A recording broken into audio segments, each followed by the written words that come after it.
Hey! Open this door! Are you out of your mind? I won't forgive you. Probably, that's what they're saying on the other side of the thick door. But I can't hear them, and frankly, I don't need their forgiveness. Facing the three flustered fools on the other side, I waved with a smile and said, "Let's go. Wonder if you can make it back safely? Good luck." My name is Leah, a 30-year-old office worker. I'm a newlywed, married for just a year, with no kids yet. When I was single, my hobby used to be taking day trips using the train on my days off. My friends would sometimes ask, "Don't you get lonely traveling alone?" But I find it surprisingly pleasant to move at my own pace without a fixed schedule, more so than traveling with others. Well, to be honest, there's a bit of loneliness, but the fun outweighs it. I have a favorite travel magazine, and sometimes I plan trips based on it. As I went about my days, I noticed something. Huh? Isn't that the same guy I saw last week? It seemed coincidental, but after the third time, I might have thought it was fate if I were a romantic. Instead, I just felt a bit scared. But it turned out he felt the same. Sorry if I'm mistaken, but didn't we meet last week and the week before at completely different places? He approached me with a slightly scared look. Wait, do you think I'm following you? To clear up the misunderstanding, I opened my travel magazine and said confidently, "I'm just traveling based on this magazine." Surprised, he responded, "Me too." And opened the same magazine, smiling happily. That was how I met my husband, Henry. He turned out to be a really interesting guy. I, being cautious by nature, always end up carrying a lot of stuff, but he said, "I always travel light so I can move easily. Nowadays, with cashless payments, you hardly need cash. A mobile phone is enough." He laughed joyfully. Talking with someone with such different values was very stimulating. We hit it off discussing our favorite travel destinations and exchanged contacts that day. Though we both liked solo trips, we started going out together more often. Surprisingly, I enjoyed sharing memories with someone else, and I found that local food tastes even better when shared. One day, after about 6 months, Henry asked me to go out. I didn't feel bad at all, in fact, I felt the same way. And remember being very happy. We decided to get married 6 months into our relationship. I thought our happy newlywed life was just beginning. But my expectations quickly shattered due to Henry's parents. My parents-in-law, Jack and Aaliyah. Their house is about a 30-minute drive from ours. They are still in their 50s, with Aaliyah working part-time, and both of them are employed. Initially, they used to visit our house, but lately, we've managed to maintain a reasonable distance. However, an incident occurred that disrupted this balance. "Hey, Henry. Let's go here on our next day off." I agreed. Sounds good. Our post-marriage tradition of mini trips to tourist spots continued. As usual, minimalist Henry recently reduced his belongings to just a mobile phone, even entrusting his wallet to me. It feels so light. "I don't look like someone who's about to go out at all, do I?" And said with a contented smile. I thought to myself, at least carry your own wallet. But it wasn't really a bother. It was an ordinary conversation, but that day was different. "Oh, by the way, Dad and Mom's wedding anniversary is coming up soon. How about we invite my parents on our next trip?" I tensed up at Henry's sudden suggestion. Of course, there was a reason for that. But I couldn't just say no, so I responded. "Yeah, that sounds good. We haven't seen Aaliyah and Jack recently anyway." Unaware of my slightly strained face, Henry didn't notice a thing. The next day, "They were really looking forward to it when I called," he told me. "I guess I have to give it my best shot." So, I steeled myself. Honestly, I'm not comfortable around my parents-in-law. They're not bad people, just not a good fit for me. I'm more on the reserved side, not fond of noisy places. And this applies to people too. Talking to high-energy people can be mentally exhausting for me. Speaking of my parents-in-law, they are incredibly cheerful. When I first met them, their exuberance overwhelmed me. "Nice to meet you, I'm Henry's mom. And I'm the dad," they announced loudly like comedians, making me stiffen up involuntarily. That time, the four of us, including Henry and his parents, went out to eat, and they chose the restaurant. I wonder if it's their favorite place? I thought casually, but when we got there, it was an all-you-can-eat buffet. Meeting their son's girlfriend for the first time at such a casual place made me laugh. "We're so nervous today, we haven't eaten anything since morning," Aaliyah, who didn't seem nervous at all, said cheerfully to me. That's right. Plus, we have to get our money's worth." The true reason for skipping breakfast was quickly revealed by Jack. Their loud voices attracted quiet laughter from nearby tables. I was embarrassed by then and wanted to go home. Looking sideways, thinking Henry must feel the same, I was surprised to find he wasn't there. He had gone to get food. Not to be outdone, the parents-in-law also got up, piling their plates with food. Are they planning to hibernate after eating so much? Can I really become part of this family? I managed only a forced smile at their overwhelming presence. I barely ate that day, nervous as I was. Feeling uncertain about the future with Henry, I was touched when they said at parting, "What a wonderful girlfriend, Henry. He may be awkward, but please take care of Henry from now on, Leah." I was simply happy to hear that. I loved him too, and I thought the parents-in-law weren't bad at heart, so when he proposed a few months later, I had no hesitation. But it seems I'm not good at judging people, as at our wedding, the bridegroom's parents, my parents-in-law, completely disregarded the ceremony and focused only on eating, leaving my parents utterly disillusioned. Henry has a brother, Jonathan, who seemed to be the only sensible one. "I'm sorry my parents showed such an embarrassing side. It's really shameful." He came to greet us politely, as I heard from my parents. Jonathan, who lives alone, seems to have a poor relationship with his parents. It appears the feeling is mutual, as they once complained. "That boy is always so noisy with his complaints. Just the other day, he bragged about buying several eggs when it was limited to one per person, and I'd scolded him for it." Seemingly annoyed. "Don't you feel guilty about benefiting yourself at the expense of others?" That's what Jonathan apparently replied to Aaliyah. Hearing this story, I thought to myself, "Isn't that a fair point? What's wrong with that, Aaliyah?" I honestly felt that way. When the parents-in-law came to visit our new home, they arrived empty-handed. That wasn't a problem, but then they started rummaging through our shelves, exclaiming, "Isn't this the snack they're advertising on TV? I've been wanting to try it. Oh, and this one too." They foraged through my hidden snacks like they were on a treasure hunt.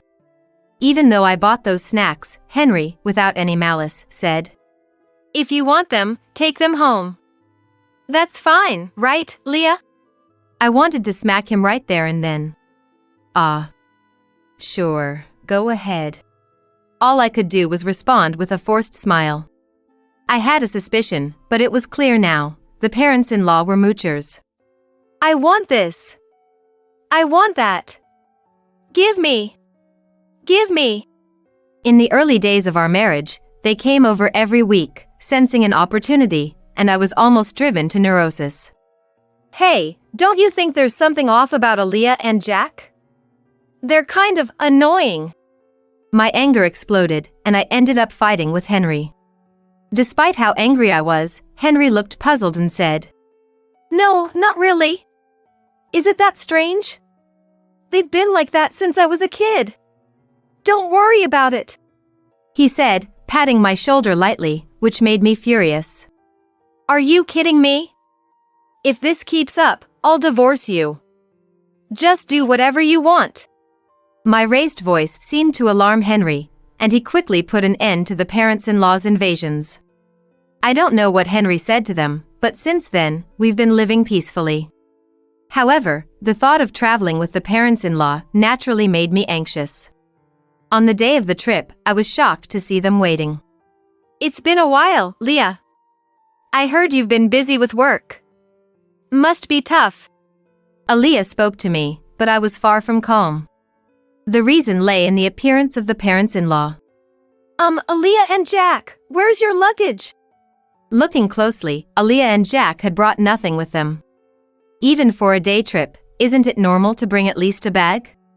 We wanted to be ready to move quickly, and I have a sore shoulder. Their response, echoing something I'd heard before, was baffling. The rest of the trip went as badly as I'd feared.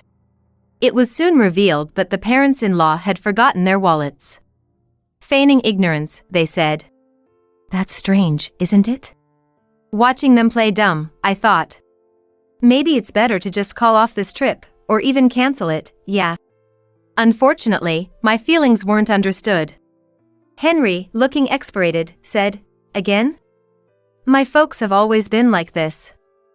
I'll cover for them, but make sure they pay me back." It seemed the trip would continue. As the parents-in-law laughed and apologized, all I felt was disgust. Even after we arrived at our destination, the parents-in-law's rudeness didn't stop. They complained to the store staff. "Isn't there any free tasting?" "Wow, stingy, huh?" When I, feeling thirsty, bought a drink and hadn't even taken a sip yet, Aaliyah said. "Can I have a sip of that? I'm thirsty too.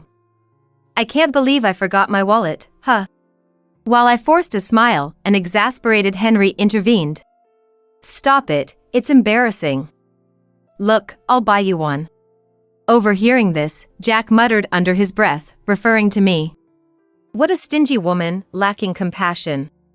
I didn't miss his comment. I could say the same to you. I should have left at that point, but I was a bit stubborn. A similar incident happened twice more afterward. Apparently, the first trip was so enjoyable that Aaliyah contacted Henry for another. When I saw them on the station platform, I couldn't help but feel chills. The second time they brought their wallets.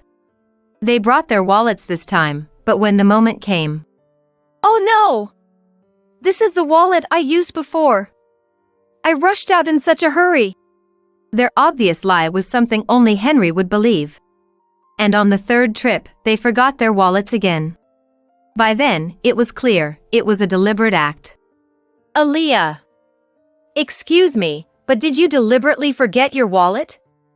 You never intended to pay, did you?" I hit the nail on the head, and her face turned red. "Hey, what a rude woman you are. Apologize to Aaliyah." Jack glared at me, demanding an apology. "No way. I've thought this for a long time, both of you are just too greedy." Caught in the argument with the parents-in-law, Henry seemed at a loss. Tourists around us watched curiously. Noticing their gaze, Henry seemed to feel ashamed and finally. "Stop it, please." He broke down crying. I was honestly disillusioned. But the parents-in-law reacted differently, rushing to a crying Henry. "I'm sorry, Henry. It was my fault.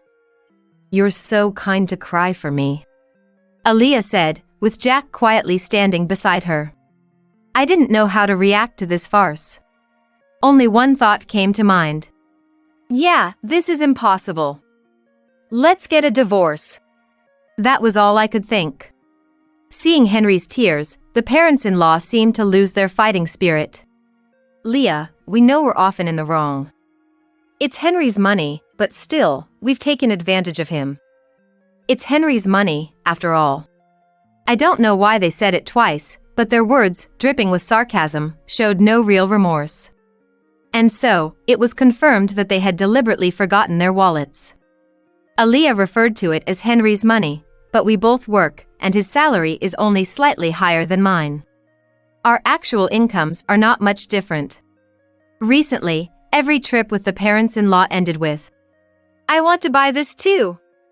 Maybe some gifts for the neighbors as well. What's that? Looks tasty. Hey, Henry. Buy that for me."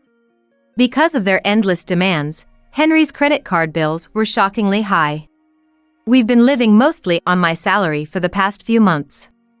At the time of marriage, I considered it family money and believed in spending within the limits of our allowance for personal desires.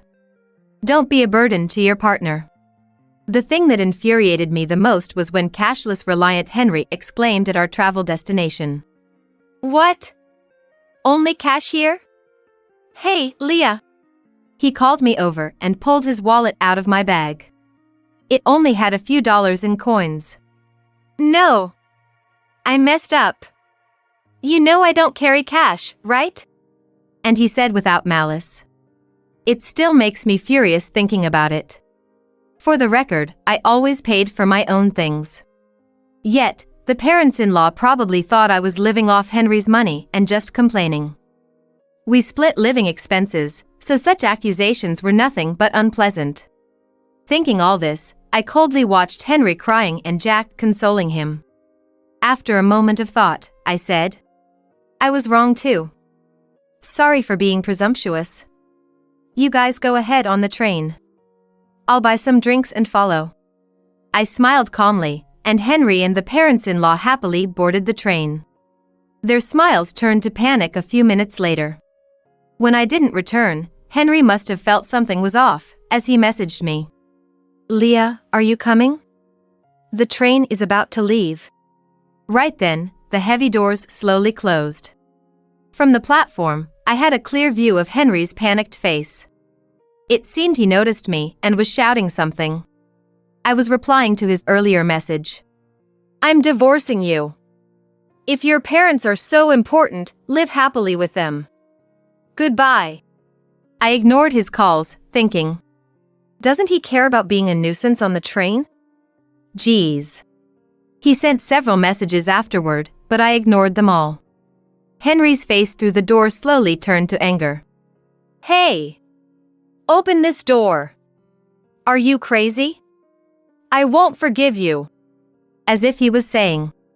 As if I needed his permission. The parents-in-law seemed to be yelling too, but of course, I couldn't hear them. Smiling at the three fools, I said, Let's go. Wonder if you'll make it back safely? Good luck. The train quietly departed, quickly disappearing from sight. That train won't stop for a while. Walking back would be quite a challenge. After watching the train leave, I hurried home to pack my bags and left. I stayed with a friend I'd been discussing divorce with. Henry's barrage of messages continued until they suddenly stopped. His phone must have died. He often forgot to charge it before bed, and it was only at 20% this morning. Portable battery chargers are essential. That was Henry's mantra, but his crucial portable battery charger was in my bag. Along with his wallet. I left all the belongings he entrusted to me at home. He must be panicking by now, but that's not my concern. While planning my next steps with my friend, my mobile phone rang. The caller was unexpected, Jonathan, Henry's brother. Leah, I'm sorry. Did something happen? According to Jonathan, Henry's phone had run out of battery, and in his panic, he dropped it, shattering the screen. Unable to reach me, the desperate parents-in-law could only think of one person to call. So, I got contacted, but all I got was ask Leah for the reason. He seemed unwilling to say more. I told Jonathan everything about Henry and the parents-in-law without holding back. As I spoke, I could hear Jonathan's voice getting sharper over the phone. From the other end, Leah's making a fool of us. Tell her off, Jonathan. The in-laws were loudly insisting that Jonathan, with his way with words, would outtalk me. After I finished explaining, Jonathan snapped. Hey! You scoundrel! Are you stupid? What? You scoundrel? I had heard from Aaliyah that when Jonathan gets really angry, he becomes intimidating with a high-handed tone. And since Jonathan only speaks sense, Henry and the parents-in-law can't retort when he gets like that. I could hear the in-laws arguing in the background, but I quietly hung up the phone. Henry was not content with the divorce, but after I conveyed through a lawyer that I wanted to divorce without any further contact, he reluctantly agreed, accompanied by Jonathan. Later, Jonathan told me that the ex-parents-in-law had always been terrible moochers, disliked by neighbors and even school associates. When Henry returned to the ex-in-law's house, He quickly became the talk of the neighborhood, and now all three hardly ever go out. Henry's colleagues, not knowing what to say about the quick divorce, were treating him like a delicate subject. I'm glad to cut ties with them after this incident, Jonathan told me with a laugh. The ex-parents-in-law were known at the local supermarket for their outrageous behavior. This is expiring soon, so give me a discount. It's a little damaged, so I'll take it for free. Jonathan expressed his long-standing embarrassment and disdain for his parents' behavior. Recently, Henry has been seen joining them, reflecting their blood connection. It turned out the ex-parents-in-law were both gambling addicts, often skimping on food expenses, which explained their constant hunger and lack of money. When asked about the reason for my divorce, I can only say it was a difference in values. If anyone can tolerate such behavior, they must be incredibly broad-minded. It was just too much for me. I've continued working and even started a side job as a web writer after my travel blog caught a publisher's attention. I still travel, combining it with writing assignments. Solo travel seems to suit me best. Last month, I earned a decent income from writing, so I'm planning to take a vacation to a resort somewhere far for relaxation. I'm still only 30 years old, life is just beginning.